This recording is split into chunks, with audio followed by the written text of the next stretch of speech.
felt like fish food to him. I mean, if you've ever been to a fish hatchery, like literally, like just, you know, I felt like he was a predator. Like.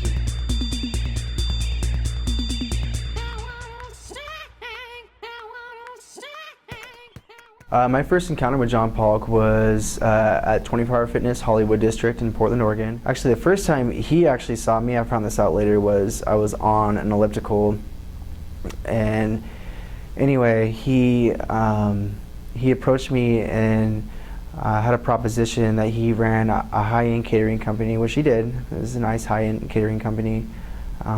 Said that I fit a certain aesthetic image that he was looking for, and asked me if I wanted to work for him. It didn't feel right. I later found out it obviously wasn't something that, I mean, my instinct was telling me something wasn't right, but I just had to find out and experience it. But later on, yes, he definitely was interested in men, and was interested in wanting to have a relationship with me, which I didn't want to have a relationship with him. I wanted to simply work for him, but not be in a relationship with him. Like a lot of times, like we would have good days if he didn't put his hands on me, which he sometimes had issues with you know, his hands, and I would politely step back, and in other words, I would politely reject him. And anybody who worked in the kitchen, I mean, obviously if they see this video, they're gonna know, like, I mean, he was obviously making comments all the time, and like sexual comments about me, and quite honestly, the reaction on other people's faces is they would look at me and then they'd be like, I'm sorry. Like if this had happened to them, they felt so awkward for him even saying that, like where is your filter? Like, you're supposed to be professional. And the fact that, like, literally, like, it was grounds for a sexual harassment lawsuit. Like, if I really wanted to push it, which I really don't care to. I don't want his money, but it was obvious that he was sexually harassing me and others within the company on a daily basis, but I was the only one he'd really put his hands on. But I think more than anything, the rejection of it, it appealed to him in some manner, and I'm not sure why, but there was a time, like, he wanted to massage me, and I honestly really just his energy was really shaky. I honestly I told him I'm not okay with it. I just do not feel comfortable with it. I mean, I was supposed to be like his arm candy, I guess, in other words, without it being official. I mean, that's the vibe that I got. And sure, yeah, that's okay, but you know, it was really for the money, the employment. I mean, really, to make it simple, and he knew that. I mean, him and I both admitted to one another one night that we were both using one another, and I mean, it's obvious. I mean, anybody could see that. But however, there's no amount of money that can justify somebody touching me personally. I wasn't living a life of truth, and by living a life of truth, that's what ultimately broke it open. I said, I gotta work for you, but I'm not going to allow him to tell other people that I'm his boy. Under certain circumstances behind closed doors, I allowed him to, and he knows this, him and I both know this. I wish he was here for this interview, but that under certain circumstances, he could tell some of our clients that I was his boy, but in all reality, it was just for marketing reasons, and he knows that. I mean, anybody could see that, and anybody who saw him make comments and saw the reaction or picked up on my vibe knew instantly that that it wasn't something I was comfortable with, but I rolled with it, you know. And quite honestly, the $20 an hour or whatever he pays wasn't nearly enough to cover that. I mean, pretty much I felt like a flippin' rent boy at some of these parties. It's a high-end catering company that uses younger men as eye candy, which is a great marketing campaign. I mean, don't get me wrong. I mean, the gay community in Portland's huge. I mean, a lot of them, they love they love the idea of it, and I think that's great. And I had fun at most of the parties. They were all really respectful, but John.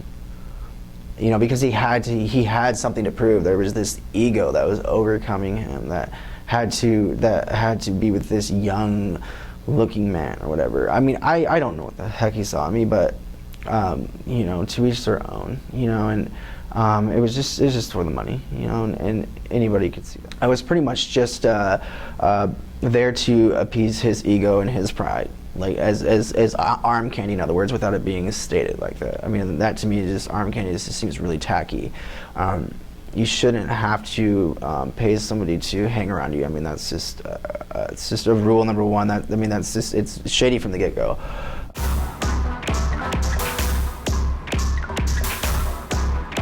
I felt like he wanted to be seen in the strip club with me with him. You're gonna see. I mean, you're gonna see guys with cock rings. I mean, they're you know, you're gonna see dick. You're gonna see balls. You're gonna see ass. You know, like it's.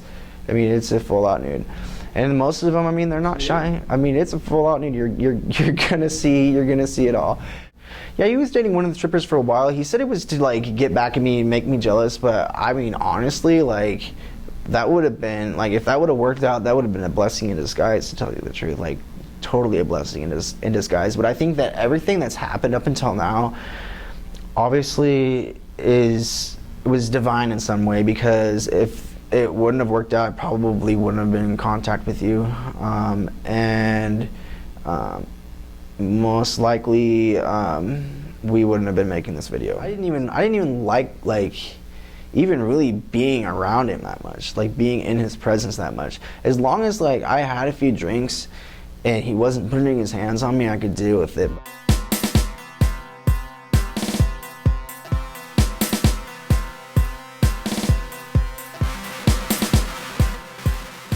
When I've only seen her like once in the kitchen, and I remember when we pulled up, we saw that I think she drove like a van or something, like a silver van or.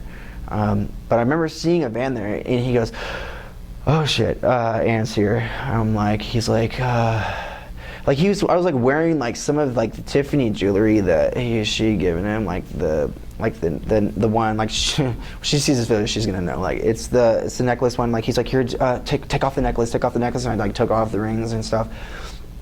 And he went to his office, and like he just like put on his game face, and he's like, "Dan, go and introduce yourself to Anne. She's the she's pretty much like when you looked at the payroll, she was like his assistant. Like pretty much when I saw her for the first time, she looked at me in the eyes and she knew. Yeah, I remember feeling like really bad for her because of how deceptive and like honestly like two-faced this man really was. She would cry if like she knew like half the stuff that like was going on, and like honestly my conscience you know, like definitely like I definitely felt the prayer that she was putting out in the universe. Like I definitely felt that. I know that she had fasted to try to save their marriage.